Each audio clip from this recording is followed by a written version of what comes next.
उस महापुरुष को वंदन करती हूँ, नमन करती हूँ, जिनकी बदौलत आज मैं महिला होकर के भी इस मान सम्मान को प्राप्त कर रही हूँ। मैं उस शख्स डॉक्टर भीमराव अंबेडकर को कोटि कोटि नमन करती हूँ कि आपने हम महिलाओं को भी देश की आज़ादी के साथ साथ पुरुषों की गुलामी से मुक्त करवा करके समानता का अधिकार दिया। पुनः एक बार सत सत वंदन, सत सत नमन। सभी सम्मानित मंच, बाहर से पधारे हुए मेरे प्यारे गांव के भाई और बहनें, प्यारे बच्चों, मेरा विद्वान स्टाफ और समस्त मेरे बच्चे, आप सबको मैं इस गणतंत्र की शुभकामना देती हूँ। परंतु मात्र शुभकामनाएं देने से काम नहीं चलने वाला है। बच्चे जल्दी बैठ जाएं शांति से। मेरे भाइयों, हम बधाइयां देते हैं कि गणतंत्र की बहुत बहुत बधाई, लेकिन गणतंत्र है क्या ये तो हमें समझना पड़ेगा। क्यों गणतंत्र मनाया जाता है ये भी हमें समझना होगा। आज हमारे देश के अंदर 70 साल हो गए हैं हमारे देश को गणतंत्र घोषित किए हुए। गणतंत्र का मतलब होता है कि जहां एक संविधान बना, पहले जो मनुस्मृति का संविधान लागू था, उस संविधान को हटा करके यहाँ पर समता, स्वतंत्रता, बंधुता और न्याय पर आधारित जो एक संविधान बनाया गया था, उसको भारत सरकार ने लागू किया, अंगीकार किया, स्वीकार किया। लेकिन क्या इन 70 सालों के बाद भी हम उस संविधान को लागू कर पाए? सबसे बड़ा प्रश्न ये है कि क्या हम उस संविधान को लागू कर पाए और क्यों जरूरत पड़ी थी उस संविधान की। मेरे प्यारे बच्चों, आप लोग ध्यानपूर्वक सुनो, क्योंकि तुम ही कल की तस्वीर हो, तुम ही कल की तकदीर हो, तुम ही कल का भारत हो। जितना आज का युवा जागरूक होगा, उतना ही मेरा देश कल मजबूत होगा।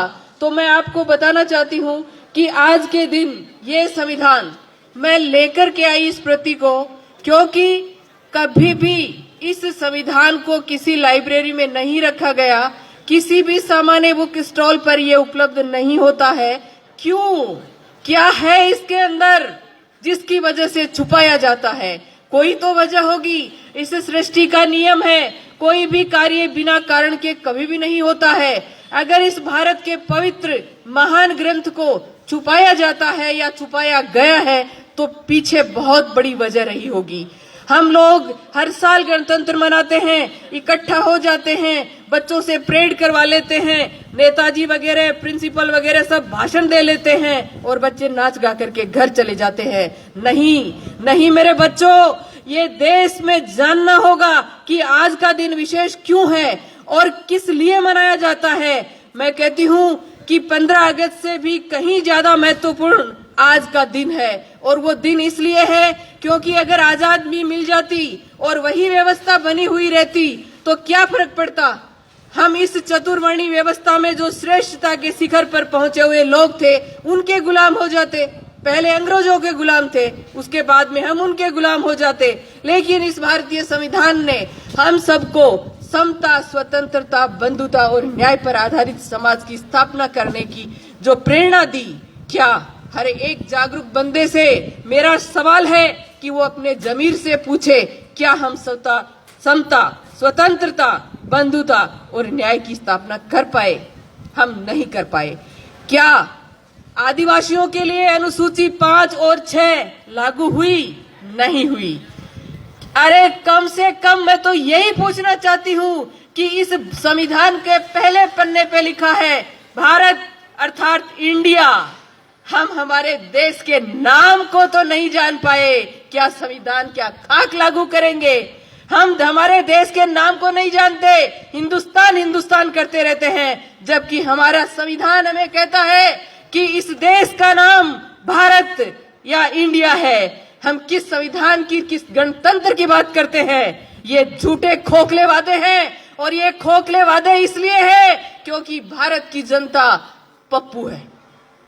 मैं किसी दूसरे में उलाहना नहीं लगाती। हमारी कमजोरी है कि हमारे उस बंदे ने अपनी जिंदगी लगा करके, अपने 4-4 बच्चों की बलि दे करके इस असमानता की इस खड़ी व्यवस्था को ऐसे ला करके इसके अंदर रखा। लेकिन हमारी नालायकी देखिए कि आज दिन तक हम उसको ऐसा नहीं कर पाए। सिद्धांतों में ये संविधान है, लेकिन आज भी आप जाकर के देखिए वो की वो व्यवस्था लागू है। तो मेरे भाइयों, हमें मूल्यांकन करना होगा इस चीज का कि 70 साल बीत जाने के बाद भी क्या आर्टिकल 340 जो इस देश के महान संख्या वाले, जो बहुसंख्या वाले जो ओबीसी वर्ग है, उस ओबीसी का आर्टिकल 340 ओबीसी के लोगों को ही नहीं पता। दूसरों की तो बात छोड़ो, ओबीसी के लोगों को नहीं पता कि आर्टिकल 340 क्यों लिखा गया और उसकी क्या पालना हुई, कुछ नहीं पता है। आर्टिकल 341 कुछ मिला, लेकिन आर्टिकल 342 एसटी के लिए कुछ नहीं मिला। क्या पता है आदिवासियों को? अरे मेरे आदिवासी मूल निवासी भाइयों, तुम समझो कि जिस देश में बाबा साहब के जन्म लेने से पहले महान बिरसा मुंडा ने आजादी का आंदोलन, जिसको मुंडारी भाषा में मुक्ति का आंदोलन यानी कि उल गुलान नामक एक जो आंदोलन छेड़ा था, क्या पता है आपको? नहीं पता, क्योंकि हम पेट तक सीमित कर दिए गए। हमारी शिक्षा पद्धति, एक प्रिंसिपल होने के नाते मुझे शर्म आती है ये कहते हुए कि भारत की शिक्षा पद्धति विश्व की शिक्षा पद्धति में घटिया वाली में दूसरे नंबर पर है। ये हमारे लिए सोचने और शर्म करने की बात है कि भारत की शिक्षा पद्धति क्यों है दूसरे नंबर पर, जब हमारी अर्थव्यवस्था विश्व के विकसित देशों से टकरा रही है। तो हमारी शिक्षा पद्धति जो कि भारत के भविष्य का निर्माण करती है, उस भारत के भविष्य के साथ ऐसा मजाक क्यों ऐसा मजाक? ये समझना होगा और ये पढ़े लिखे लोगों को समझना होगा। और पढ़े लिखे लोगों ने शायद कहीं न कहीं अपनी गैर जिम्मेदारी का परिचय दिया है कि आज हमारी आर्टिकल जो है वो हम नहीं जानते, हमारा संविधान क्या है वो हम नहीं जानते, और हमारे हक अधिकारों को हम नहीं जानते। भाइयों, गणतंत्र मनाने से, भोजन कर लेने से, मिठाइयां बांट लेने से, बच्चों को नचा लेने से कुछ नहीं होने वाला है। इनके पीछे षड्यंत्र था कि इस दिन डॉक्टर अंबेडकर की चर्चा नहीं होनी चाहिए, इस दिन भारतीय संविधान की चर्चा नहीं होनी चाहिए, क्योंकि भारतीय संविधान की अगर चर्चा होगी तो भारत के लोगों के हक और अधिकारों की चर्चा होगी, और अगर हक और अधिकारों की चर्चा होगी तो लोग जागृत होंगे तो अपने अधिकारों को लेने के लिए संगठित होंगे, और संगठित होंगे तो शक्ति का निर्माण होगा, और शक्ति को जमाना सैल्यूट करता है। इसलिए हमारी शक्ति नहीं बन सके, हमारे लोग जानकारी नहीं हासिल कर सके, इसके लिए इस गणतंत्र का जो ये रूप, मुझे खुशी है इस बात से कि बच्चों को डांस भी करना चाहिए, बच्चों को बोलना भी चाहिए, लेकिन इस दिन सेमिनार, इस दिन वाद विवाद, इस दिन बड़ी बड़ी चर्चाएं, परिचर्चाएं, टीवी के ऊपर जो वो विवाद करते हैं, बैठ करके नॉन इशू को इशू बना करके जो बक बक करते रहते हैं, उन लोगों को वहां पर संविधान के आर्टिकलों पर चर्चा करनी चाहिए। ऐसा क्यों नहीं होता? क्यों नहीं होता ऐसा इसलिए नहीं होता कि आप लोग अपने अधिकारों के प्रति जागृत नहीं हो। मुझे दुख है इस बात का। मेरा विद्वान स्टाफ बैठा है, शायद पहली बार डॉक्टर अंबेडकर की तस्वीर देख रहे होंगे 26 जनवरी के ऊपर, पहली बार, वरना बहुत कम। मेरी खुद की उम्र इतनी हो गई, 22 साल हो गए सर्विस में, कभी नहीं देखा। क्यों रोका जाता है चर्चा से? अरे मेरे भोले लोगों, तुम समझो, बहुसंख्यक लोगों तुम समझो कि तुम्हारे साथ ये जो साजिश हो रही है ये क्यों हो रही है। मेरे भाइयों, सृष्टि का नियम है, कोई भी कार्य बिना कारण नहीं होता है।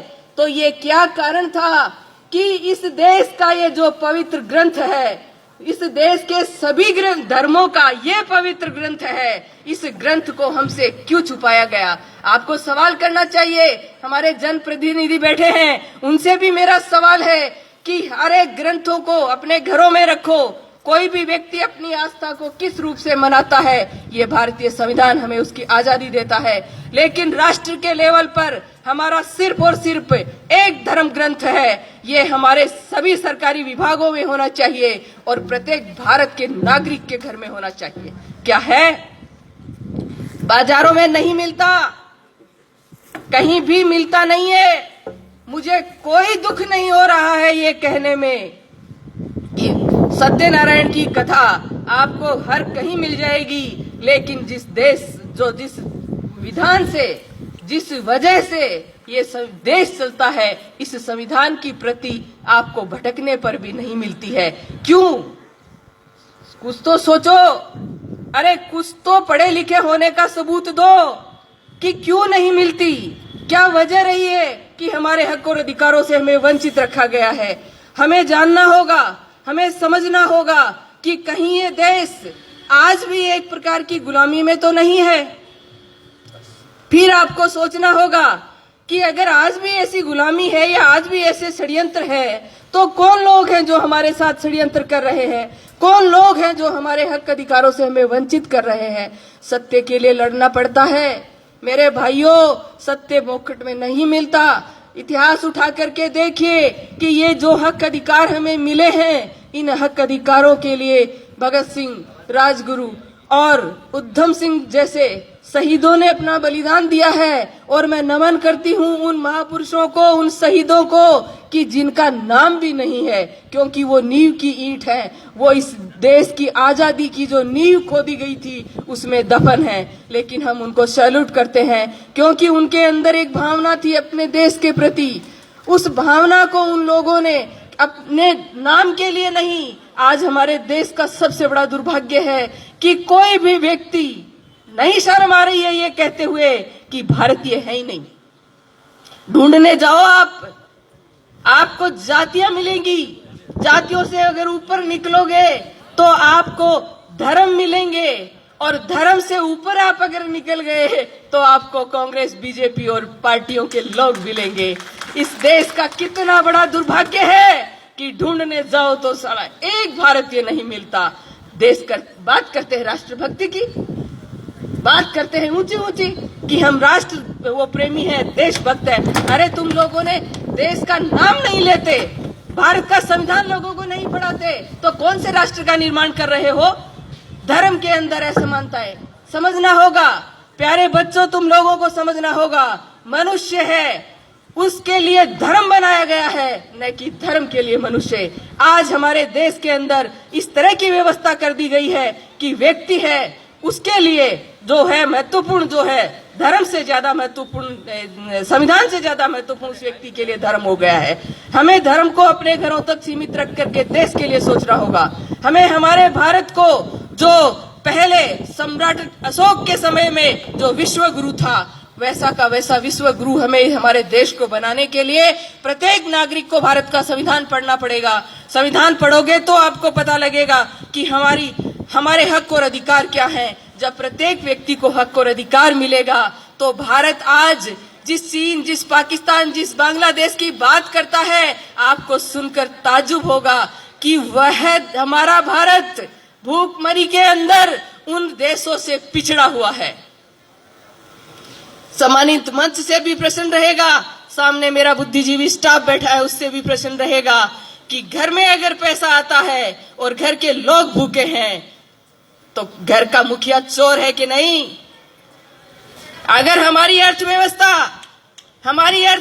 भारत की अर्थव्यवस्था जो है वो विश्व में उन्नतिशील और निरंतर विकास करने वाली अर्थव्यवस्था है, और भूखमरी जिसको स्टैंडर्ड नाम कुपोषण देकर के भूखमरी के नाम से गुमराह कर रखा है, तो वो जो भूखमरी है उसको कुपोषण का नाम देकर के कितने बच्चे मरते हैं पता है आपको?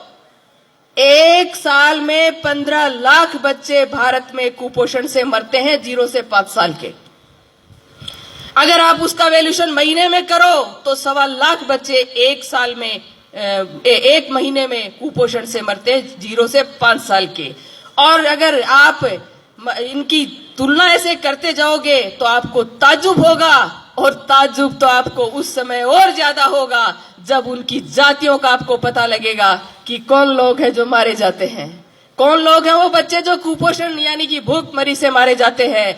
हम किस गणतंत्र की बातें करते हैं? ये गणतंत्र आज भी अधूरा है। आज भी हमारा संविधान रो रो करके उन बुद्धिजीवी लोगों से पूछ रहा है कि अरे पढ़े लिखे लोगों, शिक्षा मात्र पेट भरने का नाम तो नहीं था रे।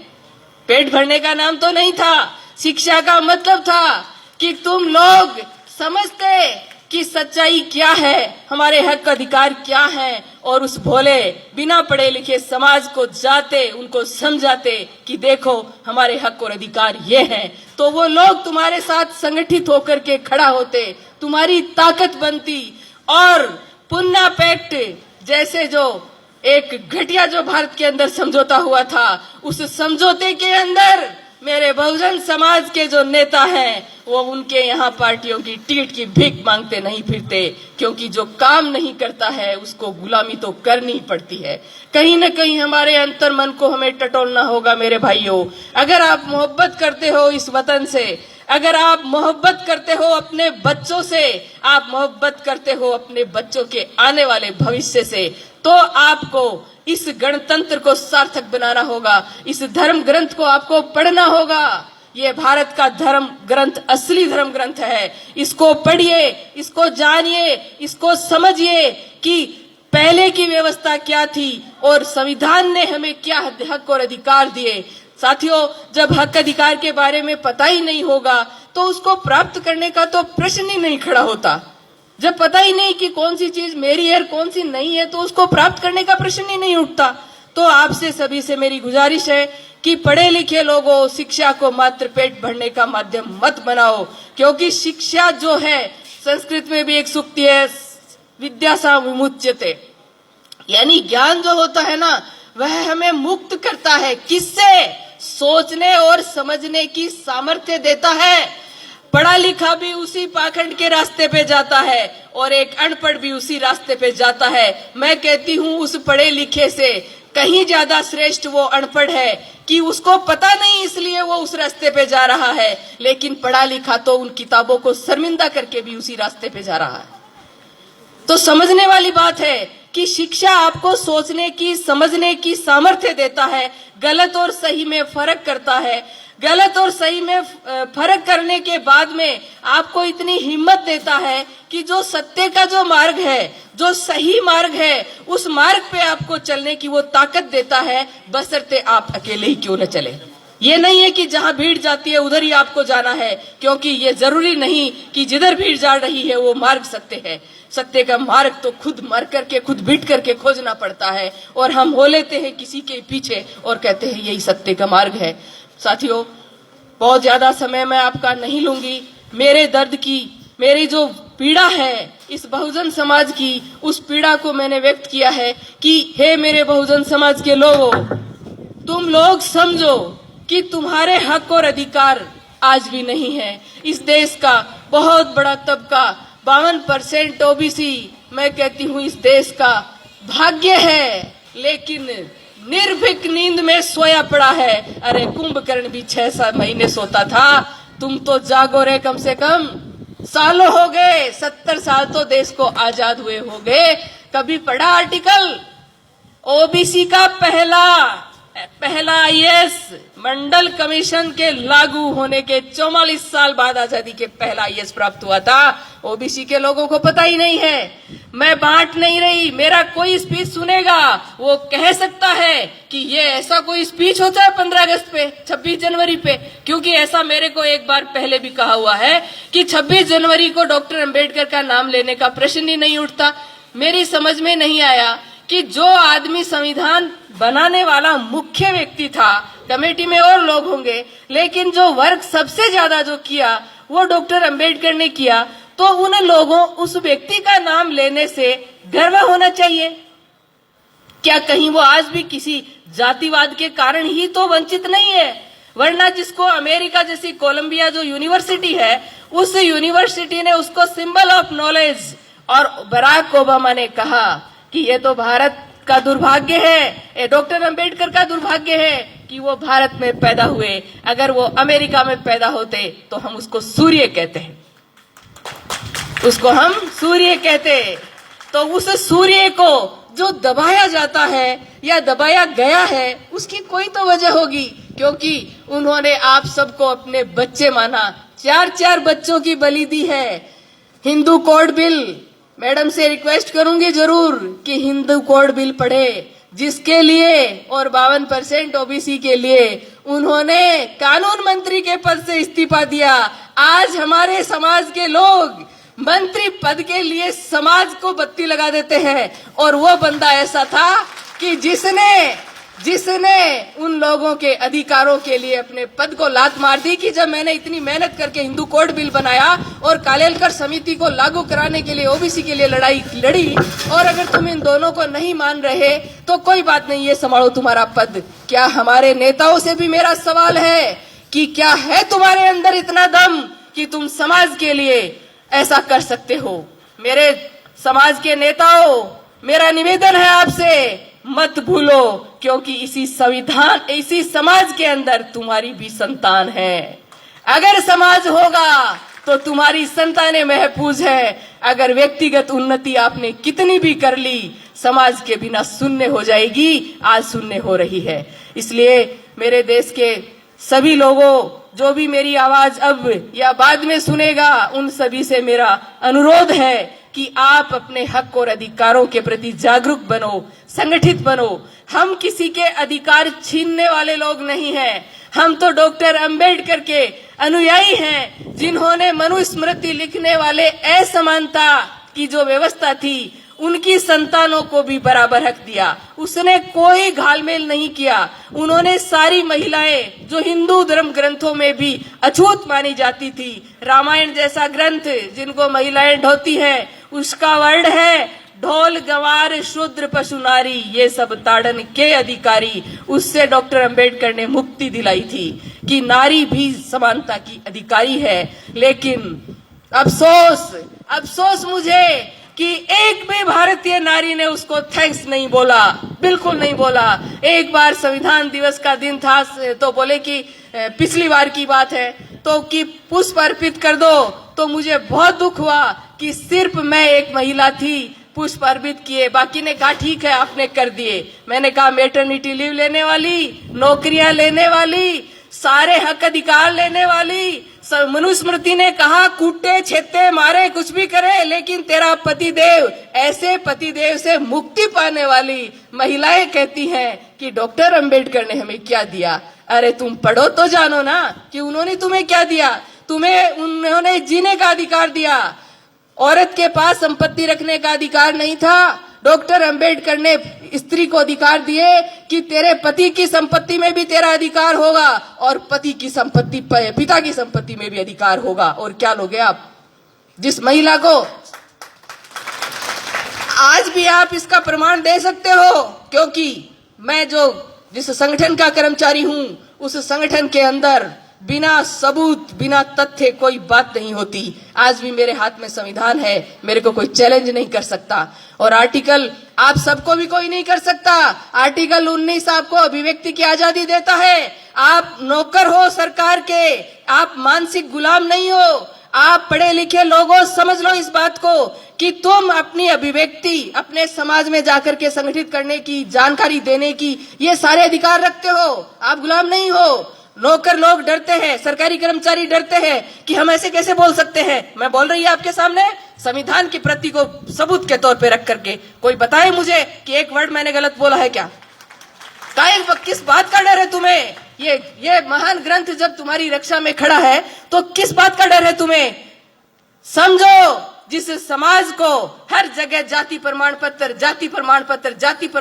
दिखा के, और जैसे ही नौकरी लगी समाज पीछे और खुद आगे हो जाते हो।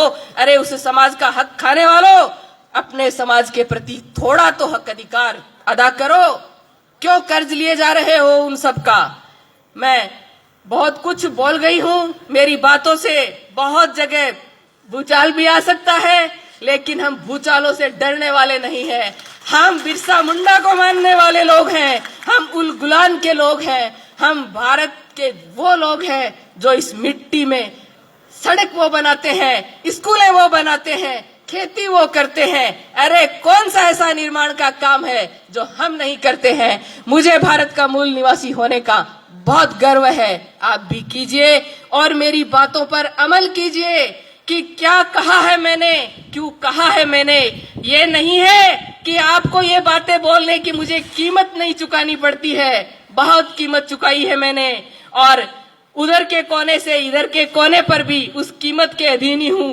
लेकिन धन्यवाद उनको कि आज इस कनबई की जगह पे मैं अगर बोल रही हूं तो ये मेरे उन भाइयों का ही श्रेय है जिन्होंने मुझे यहाँ पहुंचाया। इस मंच के माध्यम से उनको भी धन्यवाद कि कनबई में ऐसा स्पीच देने का मेरा सौभाग्य अगर हुआ है तो उन्हीं मेरे शुभ चिंतकों के माध्यम से हुआ है। मैं पूरी उम्मीद करती हूं कि एक माया अगर बोलेगी तो सताई जाएगी, लेकिन ये सारी माया अगर हो जाएंगी तो किस किस को सताएंगे, किस किस को सताएंगे। इसलिए घर घर में हमें अंबेडकर, घर घर में हमें कालीबाई, घर घर में हमें बिरसा मुंडा, घर घर में हमें कर्पूरी चंद ठाकुर, घर घर में हमें ईवी रामास्वामी पेरियार, घर घर में हमें ज्योतिबा फूले और सर छोटू राम और भगत सिंह जैसे लोग पैदा करने होंगे। तब हमारा देश वास्तव में गणतंत्र साबित होगा और वास्तव में देश आजादी की जो बात है उसको, आजादी को वास्तव में प्राप्त कर सकेगा। आप लोगों ने मेरे को ध्यानपूर्वक सुना, इसके लिए आप सभी का आभार, धन्यवाद।